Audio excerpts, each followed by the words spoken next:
Cierra los ojos por un momento.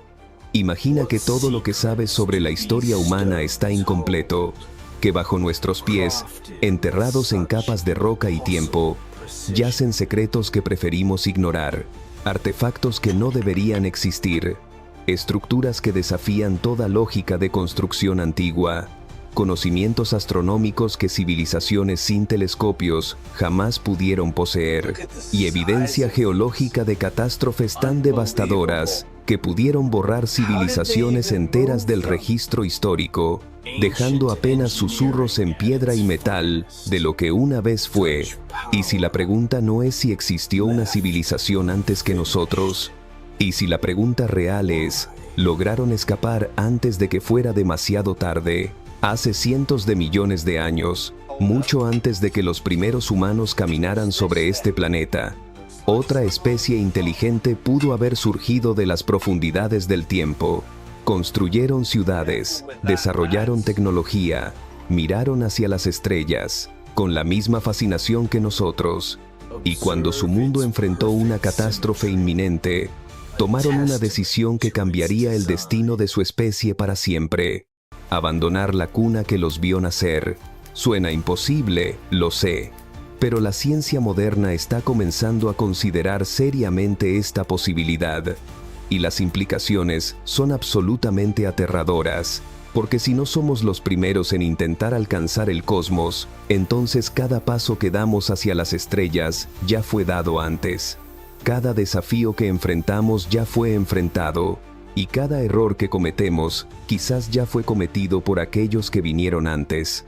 Los misterios que rodean nuestro propio pasado podrían no ser anomalías históricas, sino ecos de una civilización tan antigua que el tiempo mismo ha conspirado para borrar su existencia. Huellas en piedra que la erosión casi destruyó, artefactos metálicos que la oxidación convirtió en polvo, estructuras colosales que los terremotos y el clima redujeron a ruinas inexplicables. Esta noche vamos a explorar evidencia que arqueólogos ortodoxos rechazan, pero que científicos de vanguardia están comenzando a tomar en serio, desde la hipótesis siluriana propuesta por investigadores de la NASA, que cuestiona si podríamos detectar una civilización industrial que existió hace 65 millones de años, hasta megalitos imposibles tallados con precisión láser miles de años antes de que existiera tal tecnología. Descubriremos cómo culturas separadas por océanos y milenios compartían conocimientos astronómicos idénticos sobre planetas que no podían ver. Analizaremos baterías eléctricas de 2000 años encontradas en vasijas de barro. Examinaremos el mecanismo de Anticitera, una computadora analógica griega tan compleja que la tecnología equivalente no se reinventó hasta el siglo XX. Investigaremos esferas metálicas perfectamente esféricas encontradas en estratos de roca de 3.000 millones de años de antigüedad, cuando, según la ciencia oficial, solo existía vida microbiana en este planeta. Y nos enfrentaremos a la pregunta más perturbadora de todas. Si una civilización anterior logró desarrollar tecnología espacial y abandonó este planeta, ¿qué catástrofe los obligó a huir? ¿Fue un asteroide? ¿Una inversión del campo magnético terrestre? ¿O quizás algo más aterrador? Un filtro evolutivo que toda civilización avanzada debe enfrentar y que nosotros aún no hemos superado? Porque la evidencia geológica muestra extinciones masivas repetidas, ciclos de destrucción que ocurren con regularidad matemática cada varios millones de años, como si el universo mismo impusiera exámenes periódicos a las especies inteligentes, y solo aquellas que aprueban pueden continuar existiendo. Acomódate en tu lugar favorito, respira hondo, porque estás a punto de descubrir que la verdad, por más perturbadora que sea, siempre merece ser investigada. Y si existe aunque sea una posibilidad remota de que no seamos los primeros en mirar hacia las estrellas, entonces tenemos la obligación de descubrir qué les sucedió a aquellos que nos precedieron. Sus éxitos podrían iluminar nuestro camino, pero más importante aún, sus fracasos podrían salvarnos de repetir sus errores. Entre los millones de hallazgos arqueológicos que se descubren cada año en todos los rincones del planeta, existen anomalías tan perturbadoras que desafían toda explicación convencional. Objetos que no deberían existir, según nuestra comprensión de la historia humana. Artefactos encontrados en estratos geológicos de millones de años de antigüedad, cuando supuestamente solo existían formas de vida primitivas. Estos objetos, conocidos en círculos científicos como artefactos fuera de lugar, representan uno de los mayores enigmas de la arqueología moderna. Y cada nuevo descubrimiento añade otra pieza a un rompecabezas que sugiere una conclusión aterradora. Quizás no somos la primera especie inteligente en habitar este planeta. Comencemos con uno de los casos más documentados y desconcertantes. Las esferas metálicas de Klerksdorp. En las profundidades de las minas sudafricanas, a casi 3 kilómetros bajo tierra, mineros descubrieron cientos de esferas metálicas perfectamente formadas, incrustadas en roca de pirofilita. Estas esferas, del tamaño aproximado de una pelota de béisbol, presentan características que desafían toda explicación natural. Están compuestas principalmente de una aleación de níquel y acero, con 3 surcos paralelos perfectamente alineados alrededor de su ecuador. Pero lo verdaderamente imposible de estas esferas no es su composición o su forma geométrica casi perfecta. Es su edad. Los estratos geológicos donde fueron encontradas datan de 2.800 millones de años de antigüedad. Piénsalo por un momento. 2.800 millones de años.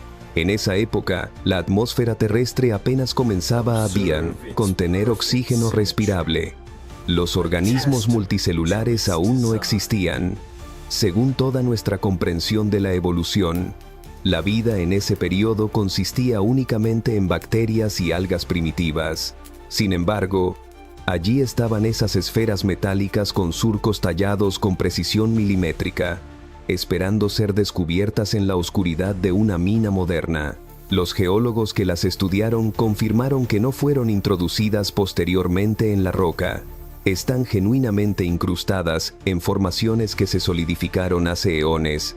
Las explicaciones convencionales intentan atribuir estas esferas a procesos naturales de concreción mineral, pero ningún proceso geológico conocido puede crear aleaciones metálicas con esa composición específica, y ciertamente ningún fenómeno natural puede tallar 3 surcos paralelos perfectamente equidistantes alrededor de una esfera.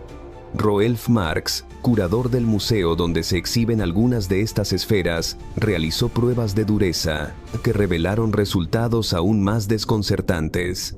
Estas esferas son más duras que el acero común y presentan un equilibrio tan perfecto que pueden girar sobre su eje durante horas sin detenerse, como si hubieran sido diseñadas específicamente como giroscopios o dispositivos de precisión.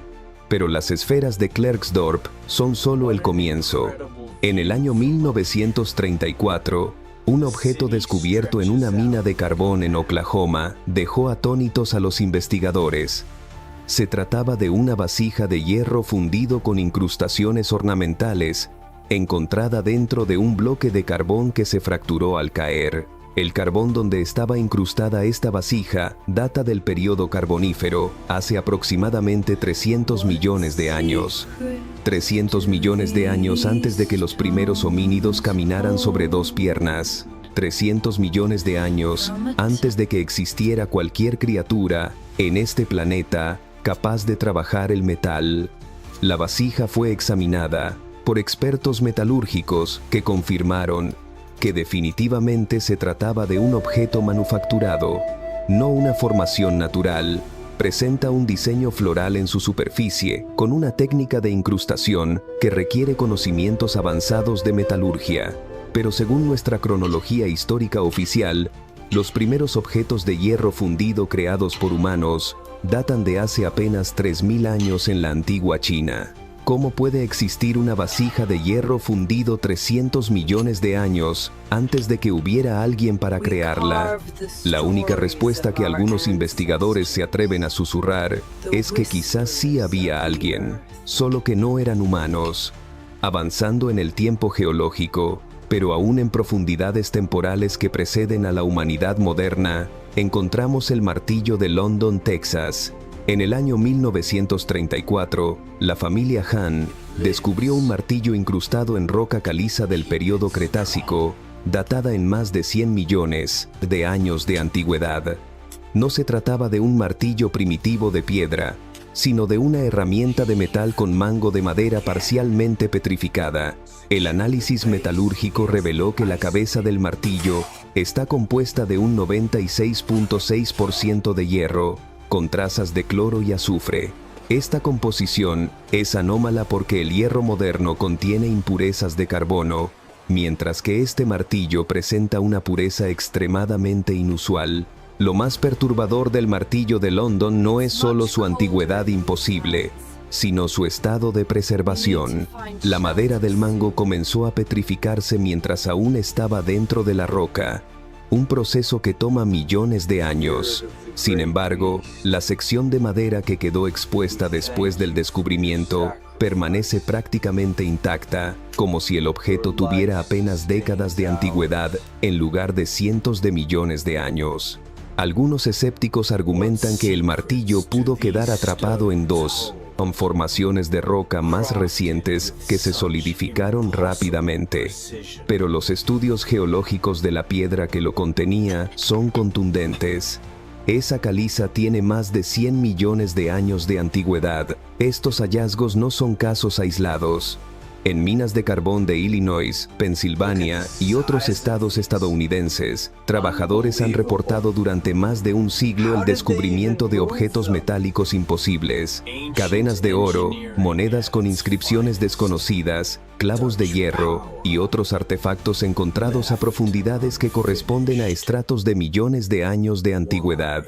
La comunidad científica oficial generalmente descarta estos reportes como contaminación moderna, argumentando que los objetos cayeron accidentalmente en grietas recientes de la roca. Pero esta explicación se desmorona cuando examinamos casos donde los objetos estaban completamente encapsulados en carbón sólido, sin fisuras ni aberturas por donde pudieran haber penetrado. En la India, el pilar de hierro de Delhi representa otra anomalía metalúrgica que desafía explicación. Esta columna de hierro de 7 metros de altura y más de 6 toneladas de peso fue forjada hace aproximadamente 1600 años durante el período Gupta. Lo extraordinario de este pilar no es su antigüedad, sino su composición. A pesar de estar expuesto a los elementos durante 16 siglos en un clima monzónico, el pilar no muestra signos significativos de oxidación. El hierro común se corroe rápidamente, especialmente en ambientes húmedos. Sin embargo, este pilar permanece prácticamente intacto, como si hubiera sido forjado con una técnica metalúrgica superior que no se reinventó hasta la era industrial moderna. Los análisis científicos revelaron que el hierro del pilar contiene una cantidad inusualmente alta de fósforo, aproximadamente un 1% de su composición.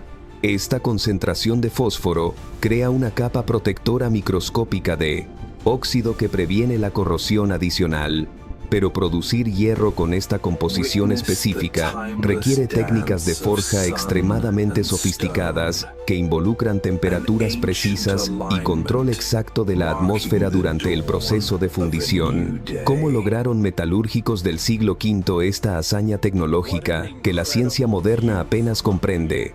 Y más importante aún, ¿de dónde obtuvieron ese conocimiento?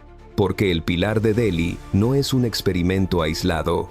Representa conocimientos sistemáticos de metalurgia avanzada que sugieren una tradición tecnológica perdida. Los textos sánscritos antiguos de la India están llenos de referencias a técnicas metalúrgicas complejas, aleaciones especiales y métodos de fundición que producían metales con propiedades extraordinarias. Estos textos describen armas que nunca fallaban, armaduras impenetrables y estructuras que resistían el paso del tiempo. Durante siglos, los eruditos occidentales descartaron estas descripciones como fantasías mitológicas, pero artefactos como el pilar de Delhi demuestran que quizás esas descripciones no eran fantasía, sino registros de tecnologías reales que existieron y luego se perdieron en las brumas del tiempo. Cuando cae la noche sobre los laboratorios de la NASA y los científicos más audaces se atreven a formular las preguntas que la ciencia convencional evita, surge una hipótesis que cambiaría para siempre nuestra comprensión del pasado terrestre. En el año 2018, el astrobiólogo Gavin Schmidt del Instituto Goddard de Estudios Espaciales y el astrónomo Adam Frank de la Universidad de Rochester publicaron un paper científico que haría temblar los cimientos de la arqueología tradicional. Lo llamaron la hipótesis siluriana, en honor a una raza reptiliana inteligente de la serie Doctor Who que evolucionó en la Tierra mucho antes que los humanos. Pero lo que comenzó como una referencia de ciencia ficción se convirtió rápidamente en una investigación científica seria que plantea una pregunta aterradora. ¿Podríamos detectar una civilización industrial que hubiera existido en nuestro planeta hace cientos de millones de años? La respuesta, según estos científicos de la NASA, es profundamente inquietante. Probablemente no. Y esta conclusión no se basa en especulaciones fantasiosas, sino en análisis rigurosos de lo que realmente permanece en el registro geológico después de decenas o cientos de millones de años.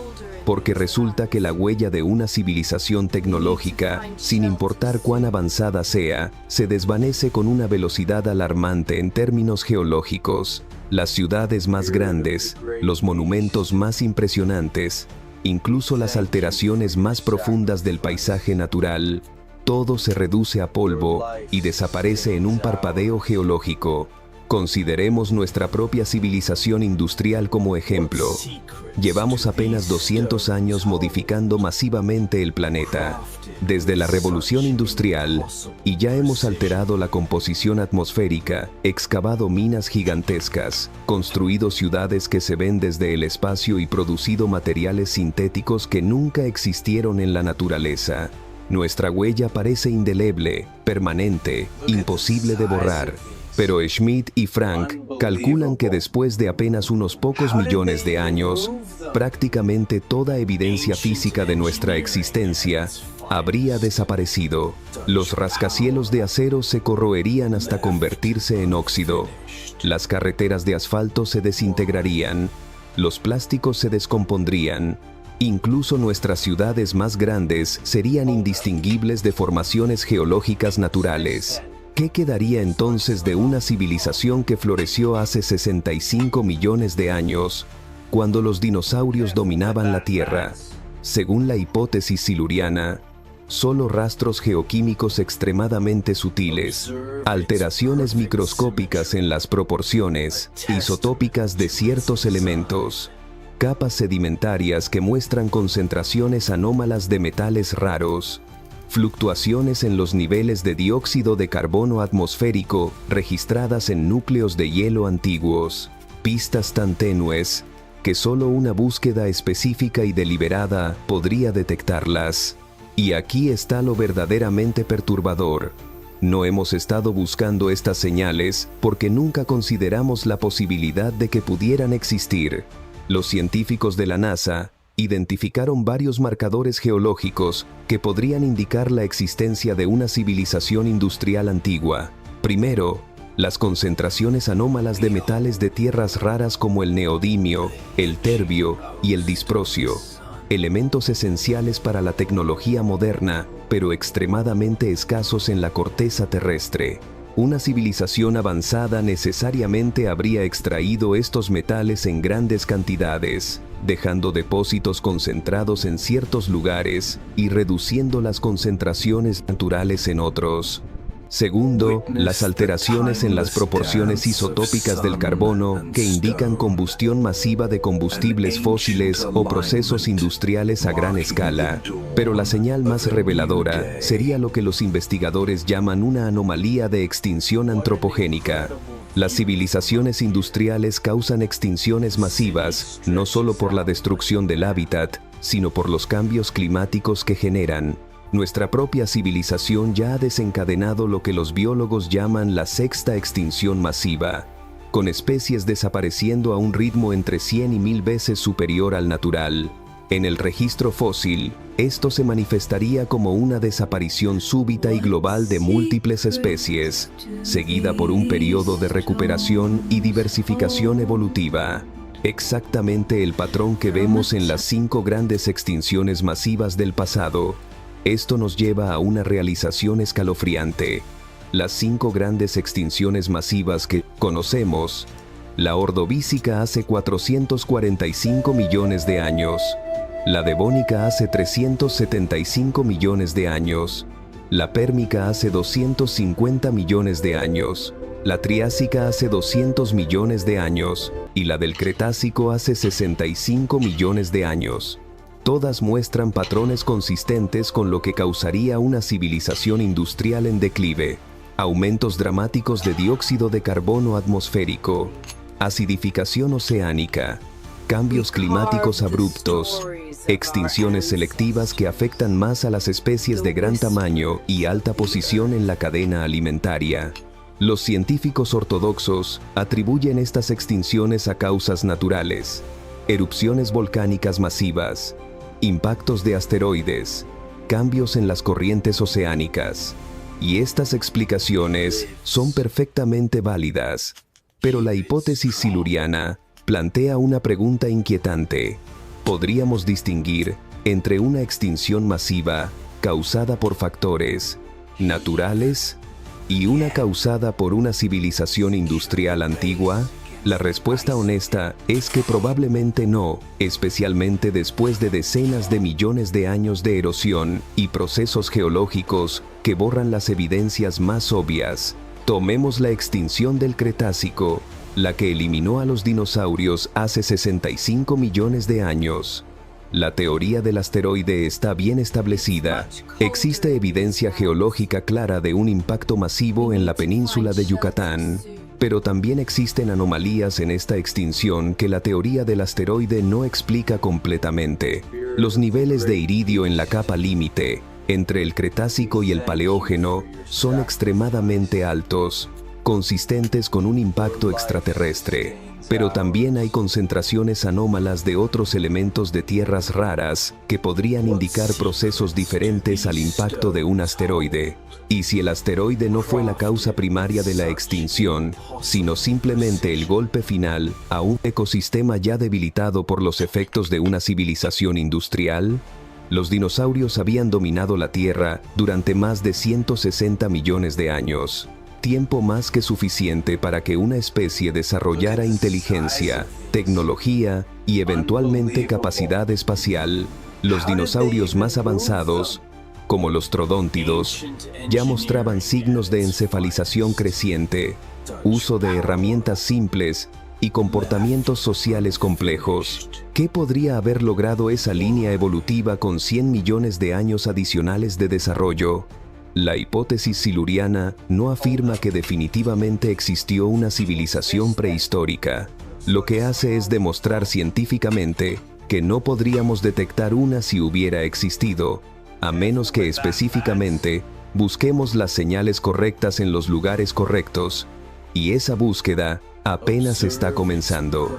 Proyectos de investigación en universidades de todo el mundo están ahora examinando núcleos de sedimento oceánico, estratos geológicos y registros isotópicos con nuevos ojos, buscando las sutiles firmas geoquímicas que una civilización antigua podría haber dejado atrás. Los resultados preliminares son intrigantes. Varios equipos de investigación han identificado anomalías isotópicas en sedimentos oceánicos que no encajan perfectamente con los modelos de causas naturales. Concentraciones de metales raros en ubicaciones que sugieren extracción y procesamiento artificial.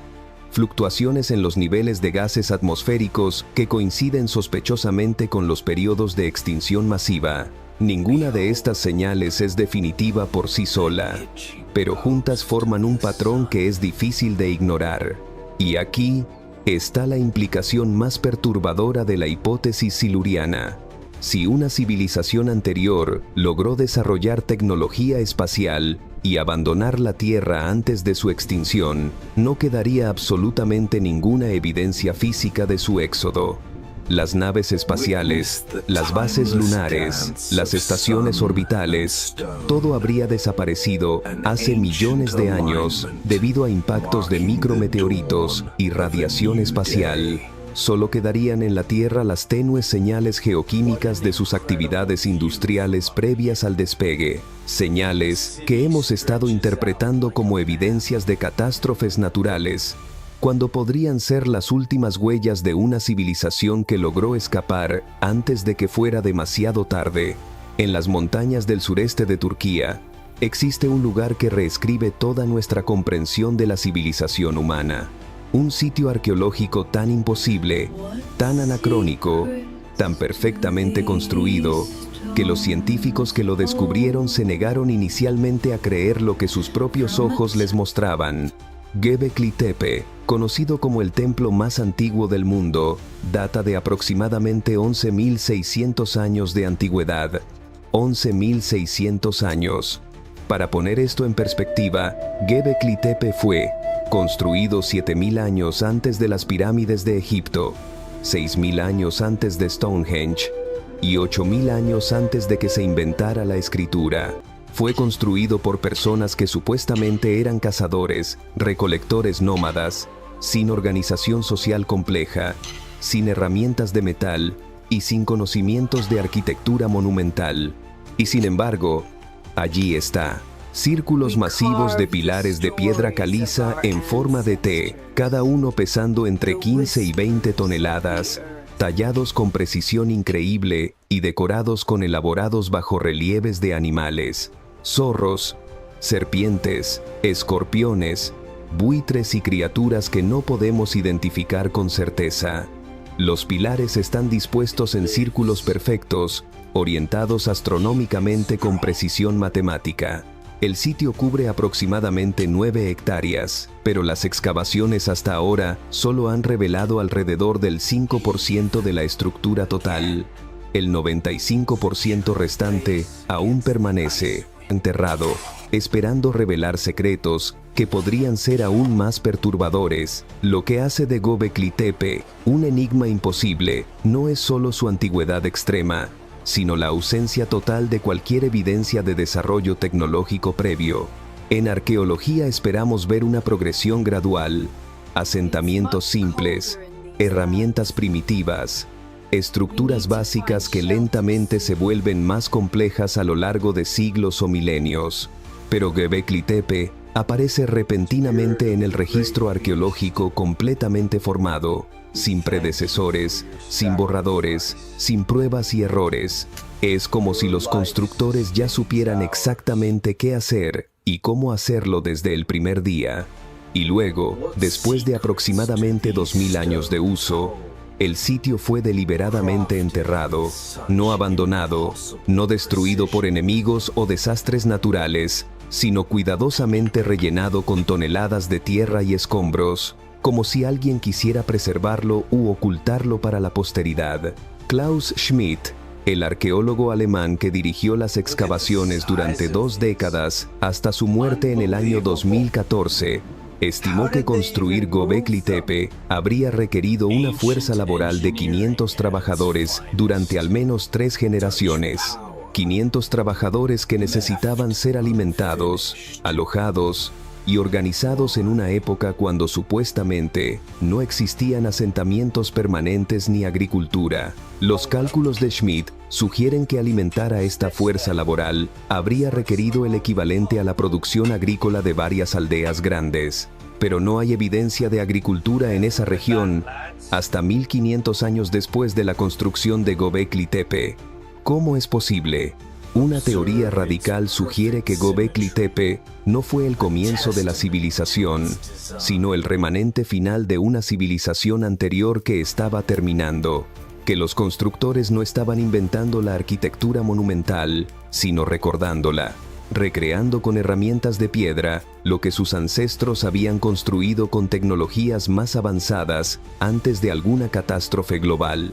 Esta teoría explicaría por qué Göbekli Tepe aparece tan súbitamente y por qué fue deliberadamente enterrado. Era un mensaje en piedra para futuras generaciones, un recordatorio de lo que una vez fue posible, Pero Göbekli Tepe es apenas el comienzo de los megalitos imposibles que desafían nuestra comprensión. A miles de kilómetros de distancia, en las alturas de los Andes bolivianos, yace Puma Punku. Este complejo de estructuras megalíticas presenta bloques de piedra cortados con una precisión que haría sonrojar a cualquier cantero moderno. Bloques de andesita y arenisca, pesando hasta 130 toneladas, con superficies planas exactas a nivel microscópico y ángulos de 90 grados perfectos. Estos bloques presentan perforaciones circulares de diámetros idénticos y ensambles de tipo macho-hembra tan precisos que no cabe una hoja de papel entre las juntas. Los análisis con equipos láser modernos han revelado que las superficies de estos bloques son planas con tolerancias de menos de 1 milímetro a lo largo de varios metros. Este nivel de precisión requiere herramientas de corte extremadamente duras y técnicas de medición sofisticadas. La andesita, el material principal de construcción en Puma Punku, tiene una dureza de 7 en la escala de Mohs. Para cortar y pulir andesita con esta precisión, necesitas herramientas más duras que la propia piedra. El bronce, el metal más avanzado disponible en la región según la cronología oficial, tiene una dureza de apenas 3 en la escala de Mohs. Es físicamente imposible cortar andesita con herramientas de bronce. Los ingenieros modernos que han examinado Puma Punku quedan desconcertados por otra característica imposible. Las marcas de herramientas en la piedra sugieren algún tipo de tecnología de corte rotatorio de alta velocidad. Las ranuras en algunos bloques son perfectamente paralelas con espaciados milimétricos, como si hubieran sido hechas con una fresadora moderna. Pero según la historia oficial, Puma Punku fue construido hace aproximadamente 1500 años por la cultura Tiahuanaco, que supuestamente solo poseía herramientas de piedra y bronce. La disparidad entre la tecnología disponible y el nivel de precisión logrado es tan extrema que algunos ingenieros han declarado públicamente que Puma Punku no pudo haber sido construido con herramientas antiguas. Y luego está la cuestión del transporte. Los bloques más grandes de Puma Punku fueron extraídos de canteras ubicadas a más de 10 kilómetros de distancia. Transportar bloques de 130 toneladas a través de terreno montañoso sin maquinaria moderna es ya de por sí una hazaña casi imposible, pero algunos de estos bloques tuvieron que ser transportados desde canteras al otro lado del lago Titicaca, a más de 90 kilómetros de distancia. ¿Cómo movieron los constructores estas masas colosales a través de agua y montañas? Los arqueólogos sugieren que usaron cuerdas, rodillos de madera y fuerza bruta humana. Pero los cálculos de ingeniería muestran que mover un bloque de 130 toneladas requeriría miles de personas trabajando en coordinación perfecta, además de caminos especialmente preparados capaces de soportar ese peso sin hundirse. Cruzando el mundo hasta el Líbano, encontramos el trilitón de Baalbek, 3 bloques de piedra caliza que forman parte de la plataforma del templo de Júpiter, cada uno pesando aproximadamente 800 toneladas. 800 toneladas. Para visualizar esto, imagina el peso combinado de 160 elefantes africanos adultos, concentrado en un solo bloque de piedra. Estos bloques fueron cortados de una cantera a 800 metros de distancia, transportados hasta el sitio de construcción, elevados a una altura de 6 metros, y luego colocados con tal precisión que las juntas entre ellos apenas miden unos milímetros. La ingeniería moderna no puede replicar esta hazaña sin grúas especializadas de última generación. Las grúas más grandes del mundo actual, diseñadas específicamente para levantar cargas extremadamente pesadas, tienen capacidades máximas de alrededor de 1000 toneladas en condiciones óptimas y requieren cimientos de concreto reforzado, contrapesos masivos y sistemas hidráulicos complejos para operar de manera segura. Los constructores de Baalbek lograron mover y colocar bloques de 800 toneladas hace aproximadamente 2000 años. supuestamente usando solo cuerdas, palancas y fuerza humana. La física involucrada desafía toda explicación racional. Pero espera, en la misma cantera de Baalbek aún yace parcialmente ente reintentar de continuar Rado, el bloque de piedra tallado más grande conocido en el mundo. La piedra de la mujer embarazada. Este megalito monstruoso pesa aproximadamente 1.200 toneladas y fue cortado casi completamente de la roca madre antes de que el trabajo se detuviera abruptamente. ¿Por qué los constructores abandonaron este bloque después de invertir el enorme esfuerzo de cortarlo casi por completo? Y más inquietante aún, si planeaban mover un bloque de 1.200 toneladas, eso significa que tenían la capacidad de transportar y colocar cargas de ese peso, una capacidad que rivaliza con la maquinaria industrial moderna más avanzada. Los textos antiguos de la región contienen pistas perturbadoras. Leyendas árabes hablan de una raza de gigantes que construyó Baalbek mucho antes del diluvio. Textos fenicios se refieren a Baalbek como un lugar construido por los dioses mismos. El historiador romano Macrobio escribió en el siglo V que Baalbek había sido construido por Caín, el hijo de Adán, como refugio después de matar a su hermano Abel. Estas referencias sugieren que incluso en tiempos antiguos, la construcción de la Porantosenonal, Baalbek era considerada imposiblemente antigua, atribuida a seres sobrehumanos, porque ningún humano normal podría haber logrado tal hazaña. Si Göbekli Tepe, Puma Punku y Baalbek desafían nuestra comprensión de la construcción antigua, los artefactos que estamos a punto de examinar destruyen completamente nuestra cronología tecnológica. Objetos tan avanzados, tan precisos, tan imposiblemente sofisticados, que cuando fueron descubiertos, los científicos inicialmente se negaron a creer que fueran genuinamente antiguos, porque estos artefactos representan conocimientos que supuestamente no existieron hasta miles de años después de su creación. Y cada nuevo análisis, cada prueba de datación adicional, solo profundiza el misterio en lugar de resolverlo. Comencemos con uno de los artefactos más desconcertantes jamás descubiertos, el mecanismo de Anticitera. En el año 1901, buzos que buscaban esponjas frente a las costas de la isla griega de Anticitera descubrieron los restos de un naufragio antiguo. Entre las estatuas de bronce corroídas y las ánforas rotas, encontraron un objeto que cambiaría para siempre nuestra comprensión de la tecnología griega antigua. Un dispositivo mecánico complejo, ahora fragmentado en múltiples piezas por la corrosión marina, pero que originalmente contenía al menos 30 engranajes de bronce interconectados en una configuración de precisión asombrosa. Durante décadas, el mecanismo de Anticitera permaneció en los museos griegos como una curiosidad inexplicable. Los arqueólogos no podían comprender su propósito. Los historiadores no podían explicar cómo existía, porque según nuestra comprensión de la tecnología antigua, los griegos del siglo II a.C. no poseían los conocimientos de ingeniería mecánica necesarios para crear dispositivos de esta complejidad. No fue sino hasta el año 2006, cuando investigadores utilizaron tomografía computarizada de alta resolución para examinar los fragmentos corroídos, que finalmente comprendieron la verdadera naturaleza de este objeto imposible.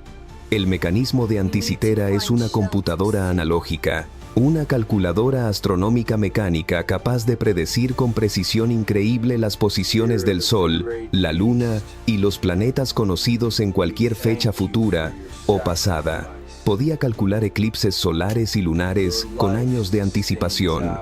Modelaba las órbitas irregulares de los planetas utilizando un sistema de engranajes diferenciales que no se reinventó en Occidente hasta el siglo XVII. Incluso incorporaba las teorías astronómicas más avanzadas de su época, incluyendo las anomalías orbitales lunares descubiertas por el astrónomo Hiparco. Los 30 engranajes del dispositivo están tallados con dientes triangulares equiláteros de menos de 1 milímetro de ancho, espaciados con precisión matemática. El engranaje principal tiene 223 dientes, un número específicamente elegido para modelar el ciclo de Saros de los eclipses.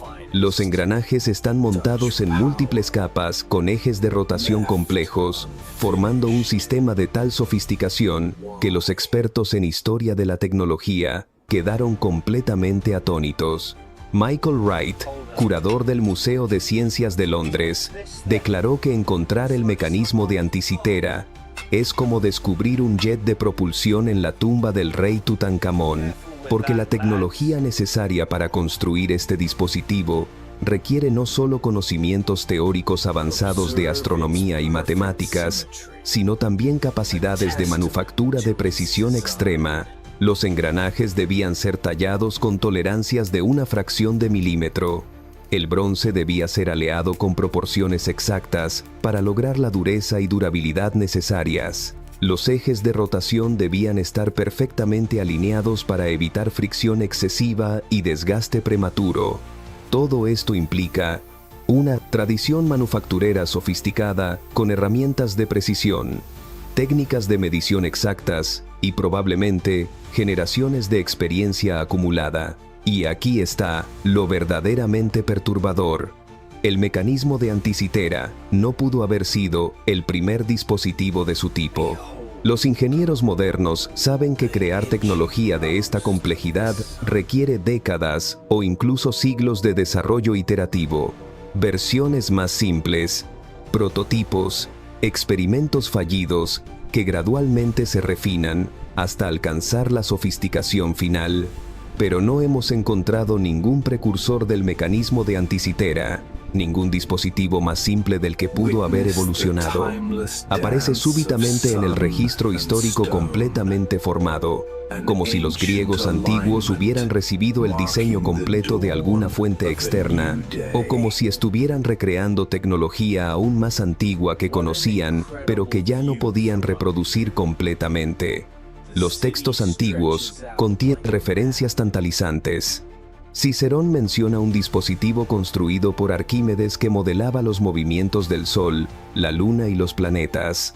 Ovidio describe una esfera celestial mecánica creada por Posidonio. Estas referencias siempre fueron descartadas como exageraciones poéticas o malentendidos de observadores no técnicos, pero el descubrimiento del mecanismo de Anticitera demostró que estos textos probablemente describían dispositivos reales. Y si Arquímedes y Posidonio construyeron máquinas similares, entonces debió existir toda una tradición de ingeniería mecánica de precisión en el mundo antiguo, una tradición que posteriormente se perdió por completo durante siglos. Pero si el mecanismo de Anticitera representa sofisticación mecánica imposible, las baterías de Bagdad representan conocimientos electroquímicos igualmente anacrónicos. Descubiertas en el año 1936 durante excavaciones cerca de Bagdad, estas vasijas de arcilla de periodo Parto, datadas entre 220 años antes de Cristo y 220 años después de Cristo, contienen un cilindro de cobre dentro del cual hay una barra de hierro. La parte superior de la vasija estaba sellada con asfalto, y análisis químicos detectaron residuos ácidos consistentes con vinagre o jugo de uva fermentado. Wilhelm König, el arqueólogo alemán que estudió estos objetos, reconoció inmediatamente su diseño. Son celdas galvánicas funcionales, baterías eléctricas primitivas pero efectivas. König construyó réplicas exactas y demostró que cuando se llenan con vinagre o jugo de uva, estas vasijas generan aproximadamente 1 voltio de electricidad. 1 voltio puede parecer insignificante comparado con las baterías modernas, pero es suficiente para diversos propósitos prácticos. Y la existencia de estas baterías, 2000 años antes de que Alessandro Volta inventara oficialmente la pila eléctrica, plantea preguntas profundamente perturbadoras. ¿Para qué usaban los antiguos persas electricidad generada por estas baterías? La teoría más aceptada sugiere electrochapado de joyería. Varios objetos metálicos encontrados en la región muestran capas extremadamente delgadas de oro aplicadas con técnicas que son difíciles de explicar sin electrólisis. El electrochapado permite aplicar capas de oro de apenas unos micrones de espesor, imposibles de lograr con técnicas de laminado mecánico. Pero si los antiguos persas conocían electroquímica lo suficientemente bien como para realizar electrochapado, entonces sus conocimientos de física y química eran mucho más avanzados de lo que jamás imaginamos. Y las baterías de Bagdad no son casos aislados. Objetos metálicos con evidencia de electrochapado se han encontrado en yacimientos arqueológicos de todo el Medio Oriente y el Mediterráneo. Una estatuilla egipcia del año 1000 a.C. muestra capas de oro tan delgadas y uniformes que sugieren procesos electroquímicos. Joyas romanas presentan recubrimientos metálicos de espesor microscópico imposibles de lograr con métodos mecánicos. Cada uno de estos objetos sugiere que el conocimiento de la electroquímica no fue un descubrimiento del siglo XVIII, sino un redescubrimiento de conocimientos que existieron y se perdieron en la antigüedad. Cruzando continentes hasta América del Sur, encontramos artefactos que desafían explicación desde una perspectiva completamente diferente. Las lentes de cristal de roca pulidas encontradas en Asiria, Egipto y Mesoamérica. Estas lentes, algunas datadas de hace más de 3000 años, están pulidas con tal precisión óptica que magnifican objetos pequeños claramente. El Museo Británico alberga varias de estas lentes asirias, incluyendo la famosa lente de Nimrud, datada del año 700 a.C. Los análisis ópticos modernos confirman que esta lente tiene propiedades de aumento genuinas con una superficie curva tallada, con precisión micrométrica. Crear una lente óptica funcional requiere conocimientos avanzados de geometría, física de la luz y técnicas de pulido extremadamente sofisticadas. La superficie debe ser perfectamente esférica o parabólica, con desviaciones menores a una fracción de milímetro. Cualquier irregularidad distorsiona la imagen y hace la lente inútil. Los antiguos artesanos que crearon estas lentes poseían claramente conocimientos de óptica que la ciencia oficial sostiene que no se desarrollaron hasta el Renacimiento. Y si tenían lentes, entonces potencialmente tenían telescopios y microscopios primitivos, lo que explicaría el conocimiento astronómico imposiblemente preciso de muchas culturas antiguas. Entre los millones de estrellas que brillan en el cielo nocturno, existe una estrella binaria invisible al ojo humano, orbitando su compañera a una distancia tal que se requieren telescopios potentes para detectarla. Esta estrella se llama Sirio B, y es una enana, blanca extremadamente densa, ubicada a 8.6 años luz de la Tierra. Fue descubierta oficialmente en el año 1862 por el astrónomo Alvan Graham Clark, utilizando uno de los telescopios refractores más avanzados de su época. Fue la primera enana blanca jamás detectada, un tipo de estrella cuya existencia no se comprendió teóricamente hasta el siglo XX. Sin embargo, en las áridas tierras de Mali, África Occidental, una tribu llamada los Dogon ha conocido sobre la existencia de Sirio B durante al menos 500 años, posiblemente mucho más. Los Dogon no solo sabían que Sirio tenía una compañera invisible, conocían que esta compañera era extremadamente densa y pesada, que orbitaba a Sirio A en un periodo de aproximadamente 50 años, y que seguía una órbita elíptica. Toda esta información es absolutamente correcta según la astronomía moderna, pero es información que debería ser imposible de obtener sin telescopios potentes y décadas de observaciones precisas. Los antropólogos franceses Marcel Griaule y Germain Dieterlen documentaron este conocimiento en los años 1930 y 40, registrando mitos Dogon que describían a Sirio B como la estrella más pequeña y más pesada, compuesta de materia más pesada que todo el hierro en la Tierra. Los Dogon llaman a Sirio B Po Tolo, y sus tradiciones orales afirman que este conocimiento les fue transmitido por seres anfibios llamados gnomos. que descendieron del sistema de Sirio hace miles de años. Los escépticos argumentan que los Dogon podrían haber aprendido sobre Sirio B de astrónomos occidentales visitantes en el siglo XX, pero las tradiciones Dogon sobre Potolo están entretejidas profundamente en su cosmología, sus rituales religiosos y sus prácticas agrícolas, de maneras que sugieren una antigüedad mucho mayor. Sus máscaras ceremoniales y diagramas rituales representan las órbitas de Sirio A y Sirio B con sorprendente precisión, incluyendo la naturaleza elíptica de la órbita y la posición correcta de Sirio A en uno de los focos de la elipse. Y los Dogon no son los únicos. Culturas antiguas de todo el mundo poseían conocimientos astronómicos que no deberían haber podido obtener con las herramientas disponibles en su época. Los mayas de Mesoamérica calcularon la duración del año solar con precisión de 3/10 de día, 360 y 5.2420 días, comparado con el valor moderno de 365.2422 días.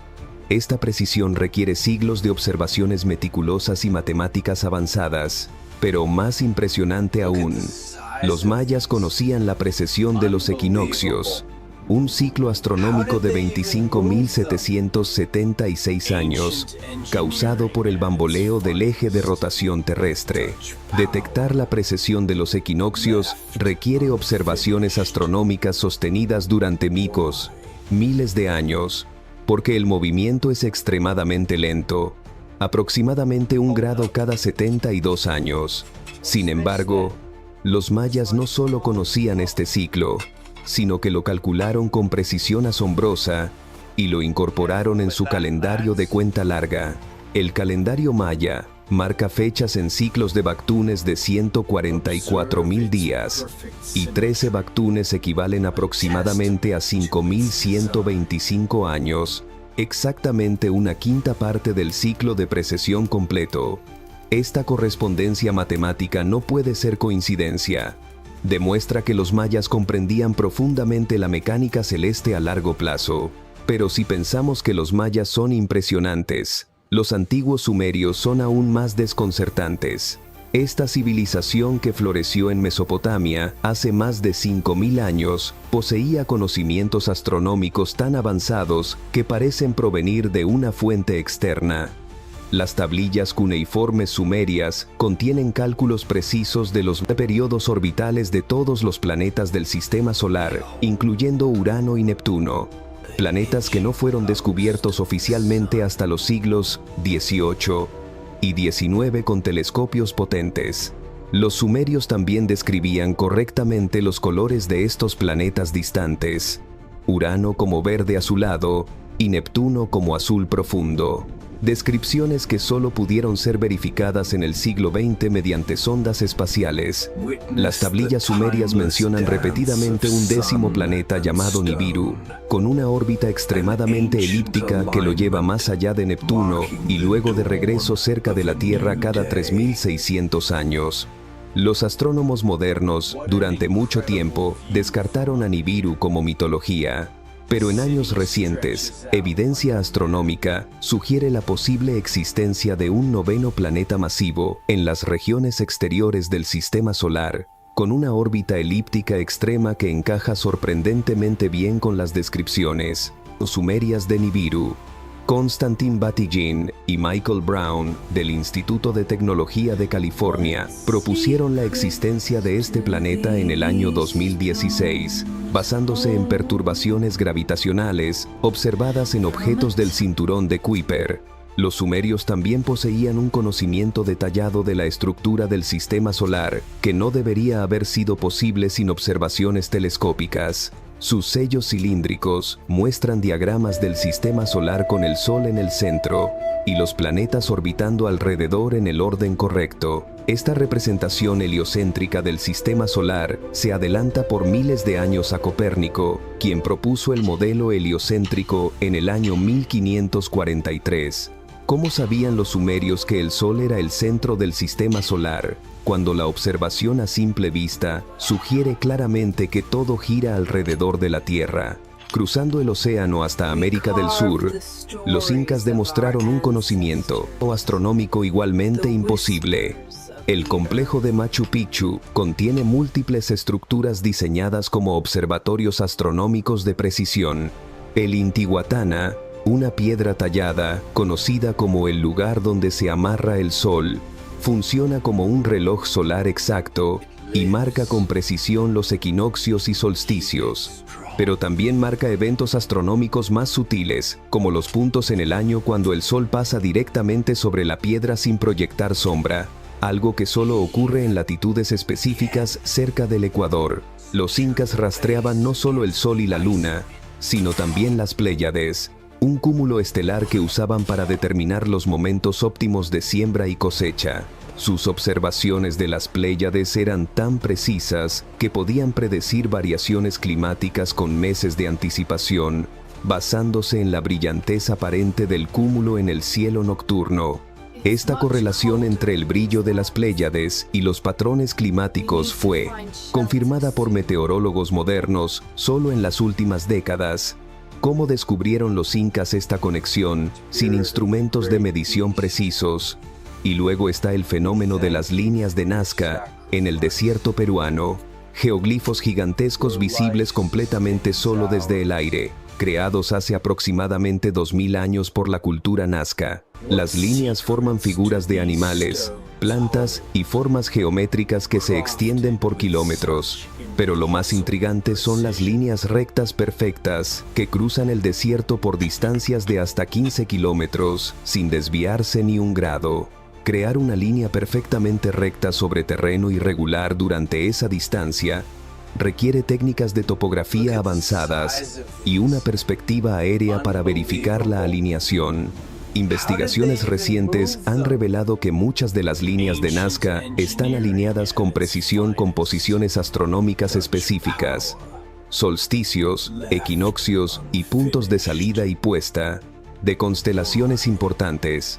El astrónomo Gerald Hawkins, quien previamente estudió las alineaciones astronómicas de Stonehenge, analizó las líneas de Nazca y encontró correlaciones estadísticamente significativas con eventos astronómicos. Pero aquí está el misterio. ¿Por qué crear marcadores astronómicos tan grandes que solo pueden ser vistos desde el aire? ¿Tenían los Nazca alguna forma de vuelo o estaban las líneas destinadas a ser vistas por otros que sí podían volar? Los antiguos egipcios presentan quizás el caso más convincente de conocimientos astronómicos imposibles. Las 3 pirámides de Giza están alineadas con precisión increíble con las 3 estrellas del cinturón de Orión. Esta correlación, conocida como la teoría de la correlación de Orión, propuesta por Robert Bauval en el año 1983, muestra que las pirámides no solo replican las posiciones relativas de estas estrellas, sino que incluso reflejan sus magnitudes relativas en sus tamaños respectivos. La Gran Pirámide, la más grande, corresponde a Al-Nitak, la estrella más brillante del cinturón. La pirámide de Kefren, ligeramente más pequeña, corresponde a Al-Nilam, y la pirámide de Miserinos, la más pequeña, corresponde a Mintaka, la más débil de las 3. Pero la alineación es aún más precisa de lo que parece a simple vista. Los conductos de ventilación de la Gran Pirámide están orientados con exactitud láser hacia estrellas específicas, tal como aparecían en el cielo nocturno alrededor del año 10.500 a.C., no el año 2500 a.C., cuando supuestamente se construyó la pirámide, sino 8000 años antes. ¿Por qué los constructores alinearían los conductos con posiciones estelares de una época tan remota, a menos que estuvieran conmemorando algo que ocurrió en ese tiempo distante, o a menos que partes de la estructura sean mucho más antiguas de lo que la arqueología oficial admite? Si el conocimiento astronómico imposible de las culturas antiguas sugiere civilizaciones perdidas, la evidencia geológica de catástrofes globales repetidas explica por qué esas civilizaciones desaparecieron sin dejar rastros obvios. Porque nuestro planeta no es el refugio estable y pacífico que imaginamos. La Tierra es un mundo violento, sujeto a ciclos de destrucción tan devastadores que pueden borrar continentes enteros. extinguir el 99% de todas las especies vivientes y resetear completamente el reloj de la civilización. Y estos ciclos no son eventos aleatorios separados por cientos de millones de años. Ocurren con regularidad matemática, como si el universo mismo operara según un cronograma de exterminio. Los geólogos han identificado al menos 5 grandes extinciones masivas en los últimos 500 millones de años. Eventos tan catastróficos que el registro fósil muestra desapariciones súbitas de hasta el 96% de todas las especies marinas y el 70% de las especies terrestres. La extinción más devastadora de todas ocurrió hace 252 millones de años, al final del período pérmico. En un lapso de apenas 60.000 años, un parpadeo en términos geológicos, aproximadamente el 96% de todas las especies marinas y el 70% de todas las especies terrestres se extinguieron. Los océanos se acidificaron. Las temperaturas globales aumentaron 10 grados Celsius y el oxígeno atmosférico cayó a niveles que apenas podían sostener vida compleja. ¿Qué causó la gran mortandad del Pérmico? La teoría científica predominante apunta a erupciones volcánicas masivas en lo que hoy es Siberia. Las trampas siberianas, como se conocen estas formaciones volcánicas, liberaron aproximadamente 4 millones de kilómetros cúbicos de lava durante un periodo de aproximadamente 1 millón de años. Esta actividad volcánica extrema inyectó cantidades masivas de dióxido de carbono y dióxido de azufre en la atmósfera, desencadenando un efecto invernadero descontrolado y lluvia ácida global. Los océanos se calentaron tanto que las bacterias anaeróbicas comenzaron a liberar sulfuro de hidrógeno en cantidades masivas, envenenando tanto el mar como la atmósfera. Pero aquí está lo inquietante. La extinción del Pérmico no fue un evento aislado causado por mala suerte volcánica. Fue parte de un patrón cíclico. Aproximadamente 66 millones de años después, otra extinción masiva eliminó a los dinosaurios. 60 millones de años antes de la extinción del Pérmico, la extinción del Devónico tardío eliminó el 75% de todas las especies. Cuando graficamos estas extinciones en una línea temporal, emerge un patrón escalofriante. Catástrofes globales que ocurren aproximadamente cada 60 a 70 millones de años, como si existiera algún mecanismo cósmico que periódicamente purga la vida en la Tierra. Los astrofísicos han propuesto varias teorías para explicar esta periodicidad. Una hipótesis sugiere que el sistema solar oscila verticalmente a través del plano galáctico cada 60 a 70 millones de años. Durante estas oscilaciones, atravesamos nubes de materia interestelar que aumentan las probabilidades de impactos de cometas. Otra teoría propone la existencia de una estrella compañera del Sol, llamada Némesis, en una órbita extremadamente elíptica que periódicamente perturba la nube de Oort, enviando una lluvia de cometas hacia el sistema solar interior. Aunque Némesis nunca ha sido detectada, los patrones estadísticos de impactos de cráteres en la Tierra sugieren una periodicidad consistente con esta hipótesis.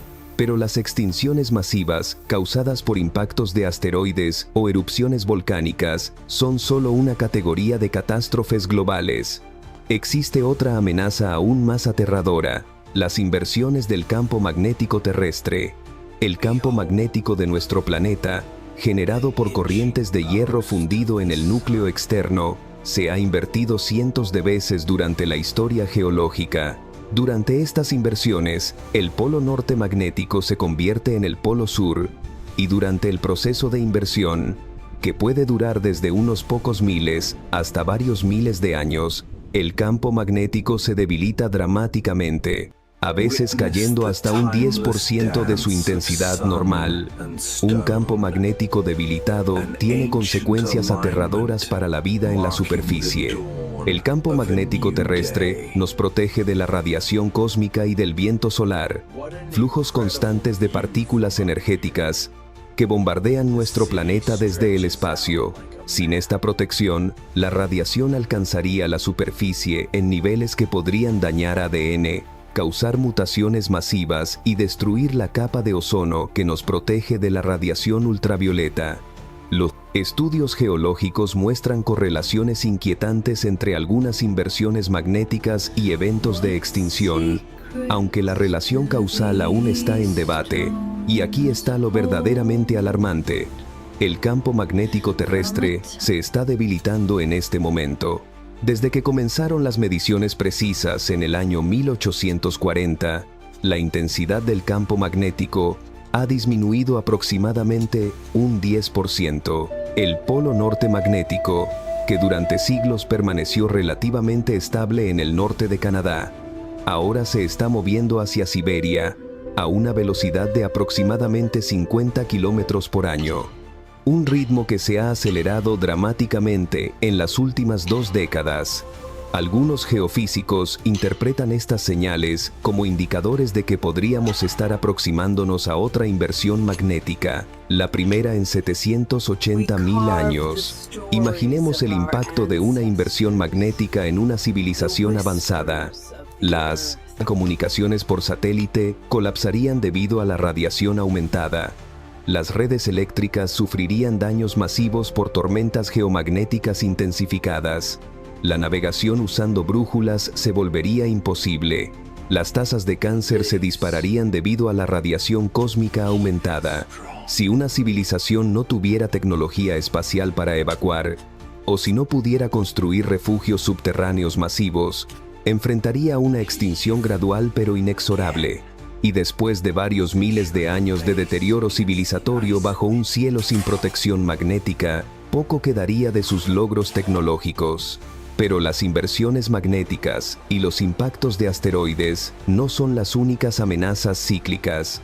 La evidencia geológica también revela eventos de inundación catastrófica tan masivos que reescribieron completamente la geografía de continentes enteros. Al final de la última edad de hielo, hace aproximadamente 12.800 años, algo extraordinario sucedió. Las temperaturas globales aumentaron abruptamente en cuestión de décadas, no de siglos o milenios, como esperaríamos de cambios climáticos graduales. Este evento, conocido como el Dryas reciente, causó el derretimiento catastrófico de las capas de hielo que cubrían América del Norte y Eurasia. El geólogo J. Harlem Bretz propuso en la década de 1920 que el paisaje tallado del este de Washington fue creado por inundaciones catastróficas de escala inimaginable. Sus colegas inicialmente ridiculizaron esta idea, insistiendo en que el paisaje se había formado gradualmente durante millones de años, pero la evidencia era incontestable.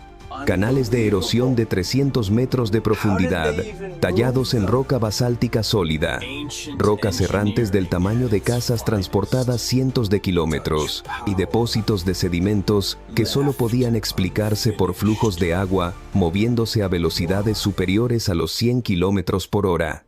Eventualmente se confirmó que Bretz tenía razón. Las inundaciones de Missoula fueron causadas por el colapso catastrófico del lago glacial Missoula, un cuerpo de agua del tamaño del lago Ontario, contenido detrás de una represa de hielo. Cuando la represa falló, liberó aproximadamente 2.000 kilómetros cúbicos de agua en cuestión de días. El flujo máximo se estima en 17 millones de metros cúbicos por segundo, 10 veces el flujo combinado de todos los ríos del mundo. Esta inundación catastrófica ocurrió no una vez, sino repetidamente.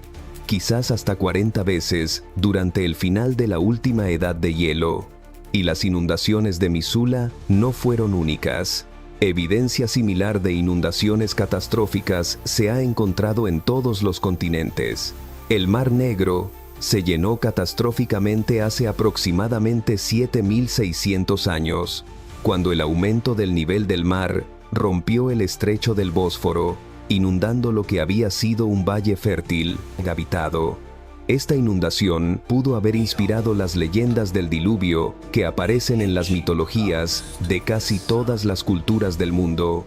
El diluvio de Noé, en la tradición judeocristiana, el Utnapishtim en la epopeya de Gilgamesh, el Manu en la mitología hindú, el Deucalión en la mitología griega.